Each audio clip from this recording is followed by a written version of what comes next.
এই প্রথমবার মুরগির ঝুরা মাংসটা রান্না করেছিলাম। এটা মাশাআল্লাহ খেতে অনেক টেস্টি ছিল।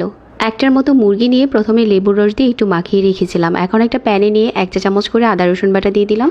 3 কাপের মতো পানি দিয়ে ভালো করে সিদ্ধ করে নিচ্ছি। মাংসটা সিদ্ধ হয়ে গেছে আর এখানে 1 কাপের মতো পানি রয়ে গেছে, যেটা আমাদের রান্নাতে কাজে লাগবে। এখন মাংসটা খুব ভালো করে ঠান্ডা করে যাওয়ার পর এরকম করে চিড়ে নিয়েছি। একটা প্যানে 1 কাপের মতো তেল আর 1 কাপের মতো পেঁয়াজ কুচি দিয়ে কিছু আস্ত গরম মশলা দিয়েছিলাম। আর এখানে কিন্তু একটা বড় এলাচ দিয়েছি। 2 টেবিল চামচ আদা বাটা দিয়ে দিলাম আর 1.5 টেবিল চামচ রসুন বাটা।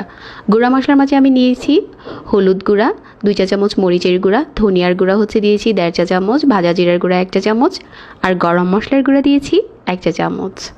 মুরগির মাংসটা সিদ্ধ হয়ে যাওয়ার পর যে পানিটা রয়েছিল ওই পানিটা দিয়ে মশলাটা কষিয়ে নিচ্ছি।